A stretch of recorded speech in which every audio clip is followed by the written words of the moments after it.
Today we are talking about assertiveness, and I just want to put it to you what it really means to be assertive. A lot of people confuse assertiveness, and that's what I'm here to do, to make you understand what it really means to be assertive and how to be more assertive. So let's talk about being more assertive. In the past, I've talked about being assertive. If you check like on anchor.fm, it's something I talked about being assertive. But I just want to throw a little more light so that you understand, especially for those who have not had the chance to listen to that, so they can listen to this. All right, being more assertiveness. So what is assertiveness? What is assertive?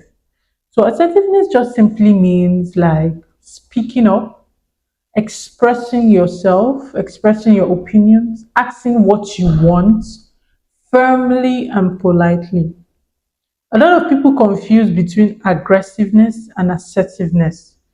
There's always this thin line between aggressiveness and assertiveness, and I'll explain what the difference is with an example. So for instance, you are a working class lady or man, as the case may be, and you have a boss who keeps piling a lot of work for you without consideration of whether you have finished the one you have already been assigned.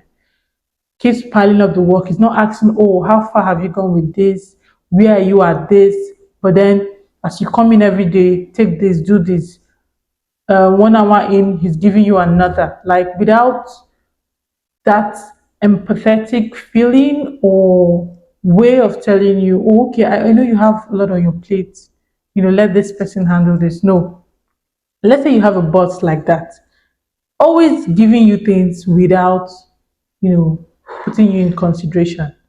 So an assertive response would be, please, I have a lot on my plate, and I would love that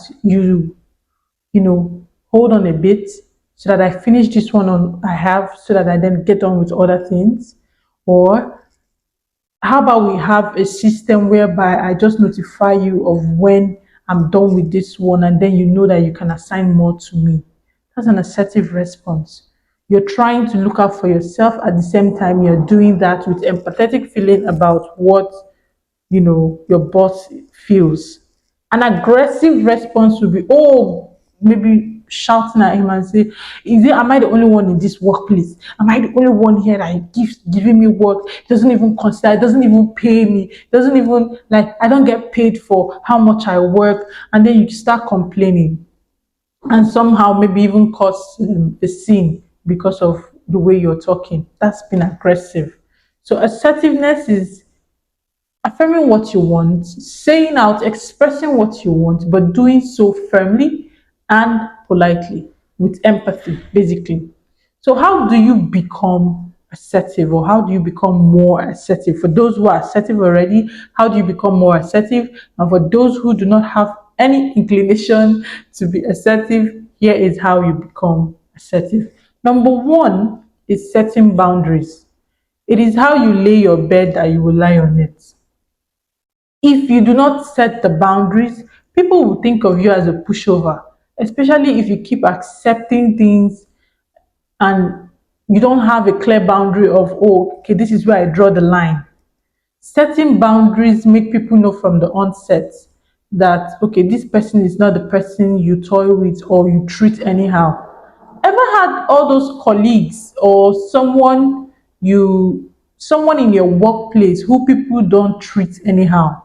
Possibly in the same level of work that you are in, not a senior, as a line manager, or not even line manager, let's say your work colleague, two of you are in the same level, but then they don't treat this person the way they treat others, because this person is very clear, very outspoken about what he is able to do or what she's able to do and what she can accomplish within a certain time. So yeah, set boundaries from the beginning. It is important to set boundaries. Set boundaries in different phases of life. It doesn't just apply to work, it applies to your life, your personal life, your relationships, friends, family, as the case may be. Set boundaries. Now, number two is that People are not mind readers. They will not know, or they cannot read your mind to know what you think or what you want. So if you don't speak up, nobody is going to know what you think. They just do the way they seem. Oh, okay, she didn't even say anything. Just give it to her to do it. Oh, he didn't even say anything. Let's not show up. Oh, he was very, the last time we had a meeting and he was the only one that came and we were late. He didn't even say anything. He was very chill about it. She was very chill about it. She will not mind. When people start making that statement, it means that you are becoming one that you don't speak your mind and then they just run over you. They just take advantage of you. They start making statements like, oh, she won't mind, don't worry about that. She's a nice person, quote and unquote, because they know you won't speak up if something is bothering you.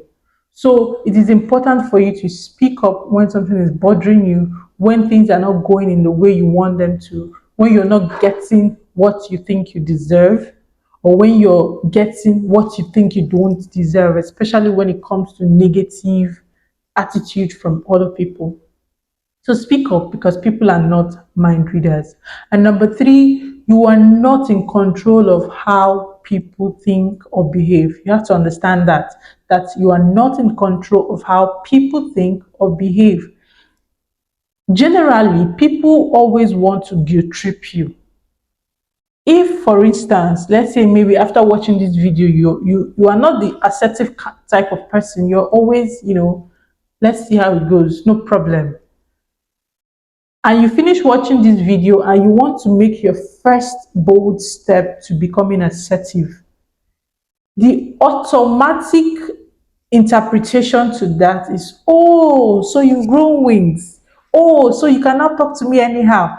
Oh, you are now impolite. Now you are rude. I mean, you're not in charge of how they think or they behave. What you're in control of is how you behave and your way of expressing that want. If you think you were empathetic enough when in your response or in your explanation of what you want, I mean, you won't always please people. People will automatically interpret that as aggressiveness or aggression, but that is not always the case. Sometimes they'll try to guilt trip you, and then you now recoil back into your shell. Oh, I shouldn't have said anything. Maybe I shouldn't have said anything. Maybe I should have just left things the way they are. Because there's always that one person who wants you to be a pushover, who wants to take advantage of your skill or take advantage of, your abilities or your character or your talents. Don't let them guilt trip you. Say what you want politely and firmly. You don't have to be, it's not a thing of aggression. You don't need to be aggressive about it. You just need to be empathetic about it. And you have to understand that when you're doing things like this, or when we are talking about assertiveness, assertiveness is doing things in consideration of others, and aggressiveness is doing things selfishly without considering what others, think, or being rude while you are doing it. So that's that. And then number four, learn to say no.